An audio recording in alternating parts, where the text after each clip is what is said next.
মেদিনীপুর জেলা আয়তনে যেমন বিশাল, টেরাকোটা শিল্প সম্বলিত মন্দির নির্মাণের ক্ষেত্রেও এই জেলাটি রত্নগর্ভা। ইটের তৈরি আর পোড়ামাটির শিল্পসজ্জায় সজ্জিত অসংখ্য মন্দির গড়ে উঠেছিল জেলাটিতে বিভিন্ন যুগে। ভরা শ্রাবণ মাসের সকালে আজ আমরা বেরিয়ে পড়েছিলাম পশ্চিম মেদিনীপুরের উদ্দেশ্যে। সকাল থেকে দুপুর পর্যন্ত রোদ ঝলমলে আকাশ থাকলেও পরন্ত বিকেলে অঝোর বারিধারা উপভোগ করতে করতে সবুজ প্রকৃতির মধ্যে দিয়ে আজ আমরা চলেছি আনন্দপুর অভিমুখে। এটি আনন্দপুর গ্রামের অবস্থিত দামোদর ও রাধারমন জিউয়ের মন্দির। বৃষ্টির কারণে সামনে যেতে না পারায় নাট মন্দিরে দাঁড়িয়েই দেখতে হলো অসামান্য টেরাকোটা শিল্পমণ্ডিত পঞ্চরত্ন শৈলীর এই দেবালয়টি। পূর্বমুখী মন্দিরটির মূল প্রবেশপথ ত্রিখিলান যুক্ত। খিলান তিনটির ওপরে আর ধনুকাকৃতি কার্নিশের সমান্তরালে থাকা দুটি সারিতে কুলুঙ্গিবদ্ধ প্রচুর টেরাকোটার মূর্তি ফলক রয়েছে। এছাড়া মন্দির দুটির দুই ধারে দুটি খাড়া সারিতেও মূর্তি ফলকের সমাবেশ লক্ষণীয়।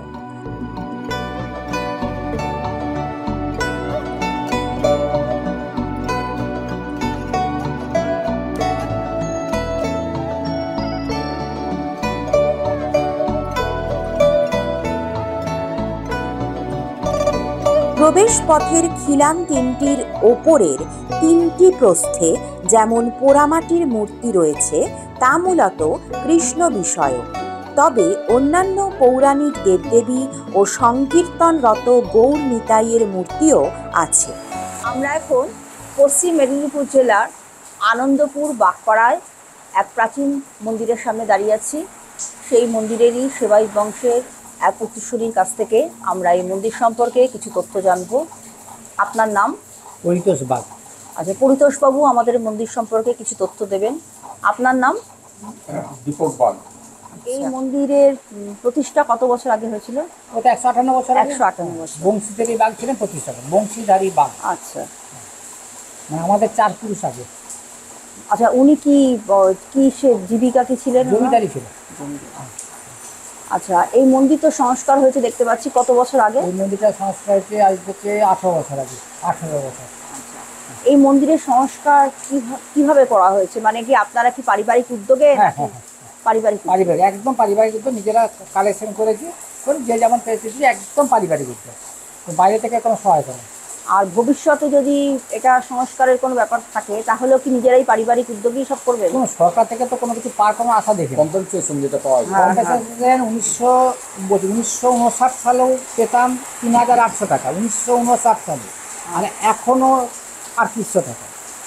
এবং এখন এই টাকাটা পেতে মানে 3800 টাকা পাওয়ার জন্য আমাকে কম করে মেদিনীপুর যেতে হয়, কম করে 12 থেকে 14 বার 3800 টাকার জন্য। তার সঙ্গে আবার এদিক থেকে খরচা আছে, দিতে পারছে অফিসের ব্যাপার, কেবল কি মানে 200 চালিয়ে যাও, তাও 3 বছর টাকা পাই না। তখন যে সরকারের যে ঠাকুরের যে জমিগুলো সরকার থেকে নিয়ে নিয়েছিল সেগুলো বিনিময়ে টাকাটা দেওয়া হয়। তখনও যা এখনও যা, মানে 40, 60, 65 বছর একই। হ্যাঁ। আচ্ছা, এখানে কিসের আছে? এখানে আমাদের কুলদেবতা হচ্ছে দামোদর জিউ আছে, রাধারমন জিউ আছে। ওটা কি শিলারূপে নাকি? দামোদর জিউ শিলা, দামোদর জিউ শিলা। আর আমাদের রাধারমন জিউ আছে, রাধিকা ছিল আমরা অষ্টধাতু, সেটা চুরি হয়ে গেছে, এখন পিতলের। আর এটা আছে কষ্টি পাথরের। আচ্ছা, কি পার্বণ হয় এখানে? সব একদম। রথে 3 দিন, আমরা ঝোলন পূর্ণিমায় 3 দিন, জন্মাষ্টমী 1 দিন, রাধাষ্টমী 1 দিন, রাসে 3 দিন, নবান্নয় 1 দিন, হ্যাঁ, আর হচ্ছে আপনার দোলে 3 দিন। সবই আপনার ওই পারিবারিক উদ্যোগে? সব এই তো রথ হয়ে গেল 3 দিন। মানে এখানে পাড়া প্রতিবেশীদের কোনো এখানে কোনো? সবাই রথ না, এটা শুধু নিজেদের মধ্যে। রথে সবাই টানছে, কিন্তু অনুষ্ঠানটা একদম নিজেদের মধ্যে সীমা। সেটাই জিজ্ঞেস করি। যেমন ঝোলনে আমাদের নিজেদের মধ্যে সব করতে হয়, জন্মাষ্টমী, রাজষ্টমী, এই পুরোটাই বাঘ ফ্যামিলি। ওখান থেকে এখন পুরোটাই চলেছে, এই সব বাঘ ফ্যামিলি, যতগুলো বাড়ি দেখুন সব বাঘ ফ্যামিলি।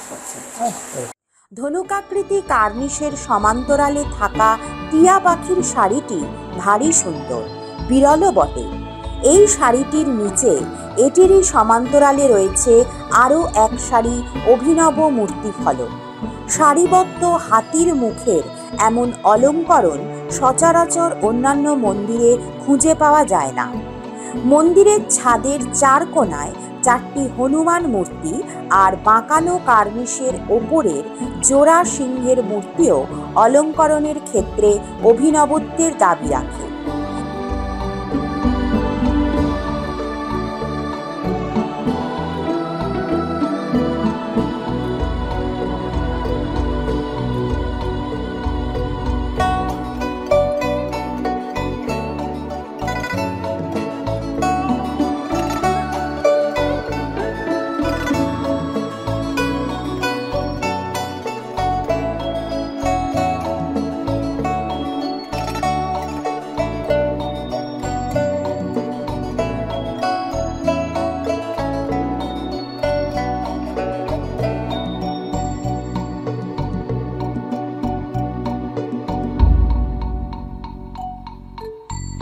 এটি মন্দিরের দক্ষিণ দিকের দেওয়াল।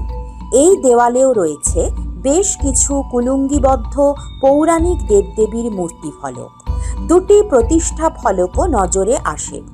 1276 বঙ্গাব্দ হল দেবালয়টির প্রতিষ্ঠাকাল। এই দেওয়ালে থাকা গর্ভগৃহের দ্বিতীয় প্রবেশ দরজার দুপাশে 2টি দ্বারবর্তিনী মূর্তি ভারী চমৎকার। টেরাকোটা ও স্টাকোর কাজ ছাড়াও মন্দিরের দক্ষিণের এই দেওয়ালে পঙ্খের নকশাও লক্ষণীয়।